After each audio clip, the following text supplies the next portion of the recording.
नमस्कार दोस्तों, कैसे हैं आप लोग। आई होप कि आप लोग अच्छे होंगे और आपकी तैयारी भी अच्छी चल रही होगी। अब आपके बोर्ड परीक्षा का समय बहुत कम शेष रह गया है, तो इस समय को देखते हुए हमने आपकी तैयारी को और बेहतर ढंग से कराने के लिए आपके लिए एक नया चैनल बनाया गया है जिसका नाम है स्टडी प्लेटफॉर्म।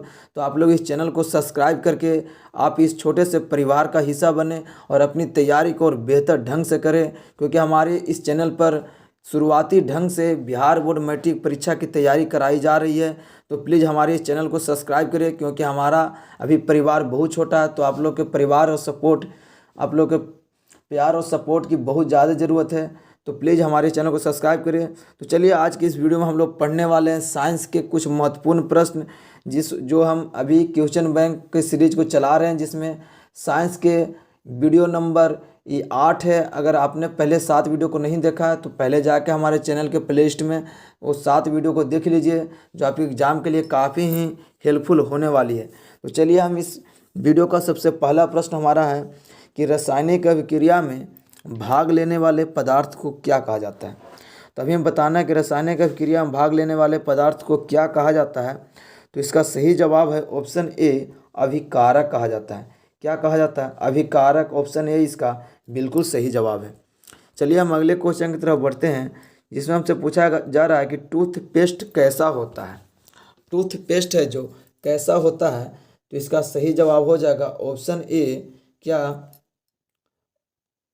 ऑप्शन ए यहाँ पर क्षारीय होना चाहिए। टूथपेस्ट हमारा क्या होता है? क्षारीय होता है। तो हमारा यहाँ पर इसका सही जवाब होना चाहिए, अभिकारक नहीं होना चाहिए, क्षारीय होना चाहिए। क्या होना चाहिए? क्षारीय इसका बिल्कुल सही जवाब है।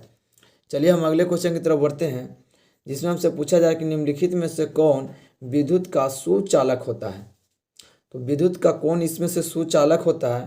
तो इसका सही जवाब है ऑप्शन सी, ग्रेफाइट है जो विद्युत का सुचालक होता है। चलिए हम अगले क्वेश्चन की तरफ बढ़ते हैं। हमसे पूछा कि निम्नलिखित में से कौन कार्बोक्सिलिक समूह है। तो निम्नलिखित में से कौन कार्बोक्सिलिक समूह है? तो इसका सही जवाब है ऑप्शन सी, COOH है जो कार्बोक्सिलिक समूह है। चलिए हम अगले क्वेश्चन की तरफ बढ़ते हैं। हमसे पूछा गया है कि प्रकाश की किरणें गमन करती है। तो प्रकाश की किरणें कैसे गमन करती है? तो इसका सही जवाब है ऑप्शन ए, सीधी रेखा में प्रकाश की किरणें गमन करती है। चलिए हम अगले क्वेश्चन की तरफ बढ़ते हैं, जिसमें हमसे पूछा जा रहा है कि निम्नलिखित में से कौन लेंस की क्षमता का मात्रक होता है। तो लेंस की क्षमता का मात्रक क्या होता है? इसका सही जवाब है ऑप्शन सी, डायोप्टर है जो लेंस की क्षमता का ऐसा मात्रक होता है। चलिए हम अगले क्वेश्चन की तरफ बढ़ते हैं, जिसमें हमसे पूछा गया है कि किस रंग का विचलन सबसे कम यानी कि न्यूनतम होता है।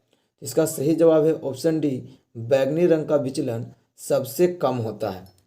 चलिए हम अगले क्वेश्चन की तरफ बढ़ते हैं। हमसे पूछा जा रहा है कि बैटरी से किस प्रकार की धारा प्राप्त होती है। तो बैटरी से किस प्रकार की धारा प्राप्त होती है? इसका सही जवाब है ऑप्शन बी, दिष्ट धारा बैटरी से प्राप्त होती है। चलिए हम अगले क्वेश्चन की तरफ बढ़ते हैं। हमसे पूछा जा रहा है कि पौधे में जननांग कहाँ पाए जाते हैं। तो पौधों में जननांग कहाँ पाए जाते हैं? इसका सही जवाब है ऑप्शन सी, पुष्प में जनन अंग होते हैं। चलिए हम अगले क्वेश्चन की तरफ बढ़ते हैं। हमसे पूछा है कि मेंडल ने अपने आनुवांशिक प्रयोगों हेतु किस पौधे का उपयोग किया था। तो किस पौधे का उपयोग किया था मेंडल ने? इसका सही जवाब है ऑप्शन सी, मटर का पौधा। क्या हो जाएगा? मटर के पौधे का उपयोग किया था। चलिए हम अगले क्वेश्चन की तरफ बढ़ते हैं। हमसे पूछा है कि पारिस्थितिकी तंत्र में ऊर्जा का प्रवाह किस दिशा में होती है। तो पारिस्थितिक तंत्र में ऊर्जा का प्रवाह एक दिशीय होता है। ऑप्शन ए इसका बिल्कुल सही जवाब है, एक दिशीय। चलिए हम अगले क्वेश्चन की तरफ बढ़ते हैं। पूछा जा रहा है हमसे कि ओजोन परत कहाँ पाई जाती है। तो ओजोन परत कहाँ पाई जाती है? इसका सही जवाब है ऑप्शन बी, वायुमंडल के ऊपरी सतह में ओजोन परत पाई जाती है। चलिए हम अगले क्वेश्चन की तरफ बढ़ते हैं। पूछा जा रहा है कि सभी जीव जंतुओं के लिए ऊर्जा का अंतिम स्रोत क्या है। तो सभी जीव जंतुओं के लिए ऊर्जा का अंतिम स्रोत क्या है?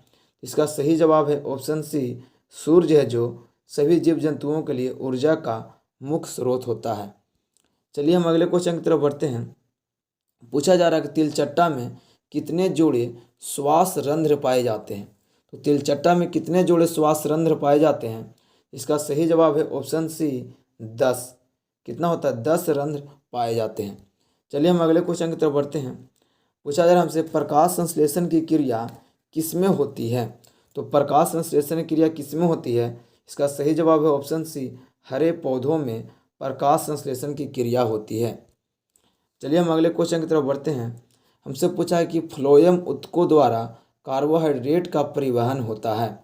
फ्लोएम ऊतकों द्वारा कार्बोहाइड्रेट का परिवहन किस रूप में होता है? तो इसका सही जवाब है ऑप्शन डी सुक्रोज के रूप में फ्लोएम ऊतक द्वारा कार्बोहाइड्रेट का परिवहन होता है।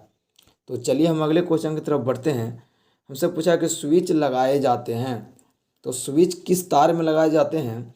इसका सही जवाब है ऑप्शन बी स्विच हमेशा गर्म तार में लगाए जाते हैं।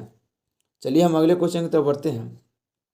पूछा जाए कि निम्नलिखित में से कौन अनवीकरणीय ऊर्जा का स्रोत नहीं है? तो अनवीकरणीय ऊर्जा का स्रोत कौन नहीं है? इसका सही जवाब है ऑप्शन सी बायोगैस, जो अनवीकरणीय ऊर्जा का स्रोत नहीं है। चलिए हम अगले क्वेश्चन की तरफ बढ़ते हैं। पूछा कि मनुष्य में वृक्क निम्न में से किससे संबंधित है? तो मनुष्य में वृक्क किससे संबंधित है? इसका सही जवाब है ऑप्शन डी उत्सर्जन से। क्या हो जाएगा? उत्सर्जन से वृक्क संबंधित होता है। चलिए हम अगले क्वेश्चन की तरफ बढ़ते हैं, जिसमें पूछा गया कि हाइड्रा में क्या पाया जाता है? तो हाइड्रा में क्या पाया जाता है? इसका सही जवाब है ऑप्शन डी स्पर्शक पाया जाता है। क्या हो जाएगा? स्पर्शक। चलिए हम अगले क्वेश्चन की तरफ बढ़ते हैं। हमसे पूछा कि आवर्त सारणी के प्रथम वर्ग के सदस्य होते हैं। तो आवर्त सारणी के प्रथम वर्ग के सदस्य क्या होते हैं? तो इसका सही जवाब है ऑप्शन सी क्षार धातु होते हैं। क्या होता है? क्षार धातु। चलिए हम अगले क्वेश्चन की तरफ बढ़ते हैं। हमसे पूछा कि निम्नलिखित में से कौन प्राकृतिक संसाधन नहीं है? तो निम्नलिखित में से कौन है जो प्राकृतिक संसाधन नहीं है? तो इसका सही जवाब है ऑप्शन डी जीवधारी है, जो प्राकृतिक संसाधन नहीं है। चलिए हम अगले क्वेश्चन की तरफ बढ़ते हैं। हमसे पूछा कि प्रकाश के प्रवर्तन के कितने नियम हैं? तो प्रकाश के प्रवर्तन के कितने नियम है? तो इसका सही जवाब है ऑप्शन बी 2 नियम है। प्रकाश के प्रवर्तन का 2 नियम है। चलिए हम अगले क्वेश्चन की तरफ बढ़ते हैं। पूछा गया हमसे कि तरंगदैर्घ्य को सामान्यतः किसमें व्यक्त किया जाता है? तो तरंगदैर्घ्य को सामान्यतः किसमें व्यक्त किया जाता है? तो इसका सही जवाब है ऑप्शन डी एंगस्ट्रम में तरंगदैर्घ्य को व्यक्त किया जाता है। तो चलिए हम इस वीडियो में लगभग 24 प्रश्नों को देखें जो एग्जाम की दृष्टि से काफ़ी इंपॉर्टेंट थे और ये पहले के एग्जाम में पूछे जा चुके हैं। तो आई होप कि इन सारे प्रश्नों को उत्तर आप लोग याद कर लिए होंगे और आपको वीडियो भी पसंद आया होगा। अगर वीडियो पसंद आया तो वीडियो को लाइक कर देना। चैनल को अभी तक सब्सक्राइब नहीं तो चैनल को भी सब्सक्राइब कर लीजिए, क्योंकि हमारे इस चैनल पर बिहार बोर्ड परीक्षा मैट्रिक की तैयारी की कराई जा रही है। तो चलिए मिलते हैं हम अगले वीडियो में, तब तक के लिए जय हिंद जय भारत।